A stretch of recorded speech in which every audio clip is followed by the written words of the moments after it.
Hello नमस्कार दोस्तों, स्वागत है आपका हमारे यूट्यूब चैनल पर। आज हम बहुत ही ज़बरदस्त मैटर लाए हैं दोस्तों, डुएट सॉन्ग का। जी हाँ दोस्तों, लड़का प्लस लड़की का। ट्रैक का नाम है बांट देबू परसादी में। खेसारी लाल यादव जी का ट्रैक है दोस्तों, बहुत ही सुपर डुपर हिट सॉन्ग है। इसी सॉन्ग पर हमने बहुत ही ज़बरदस्त मैटर तैयार किया है। तो चलिए दोस्तों, देरी ना करते हुए आज का super duper hit duet matter को देखा जाए और सुना जाए कैसा है।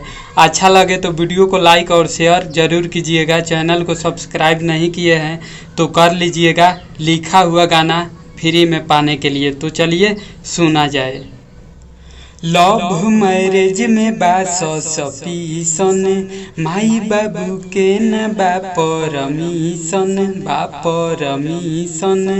बड़ा समस्या बा हो।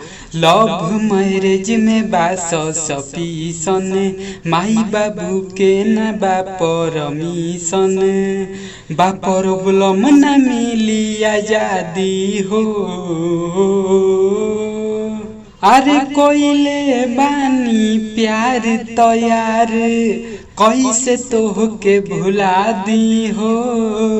आ चलो जान भागी के कोइली हल जाओ, दोनों जन हमनी शादी हो। आ चलो जान भागी के कोइली हल जाओ, दोनों जन हमनी शादी हो। तो कैसा लगा दोस्तों मेरा ये मैटर, आप सब कमेंट करके ज़रूर बताइएगा। अगर मैटर अच्छा लगा है तो वीडियो को लाइक करना ना भूलिएगा दोस्तों, और चैनल पे पहली बार हैं तो चैनल को ज़रूर सब्सक्राइब कीजिएगा। संगीत से जुड़ी सारी जानकारी और लिखा हुआ गाना फ्री में सबसे पहले पाने के लिए। तो मिलते हैं दोस्तों अगले वीडियो में नए हिट गीत के साथ। तब तक के लिए नमस्कार, बाय बाय दोस्त।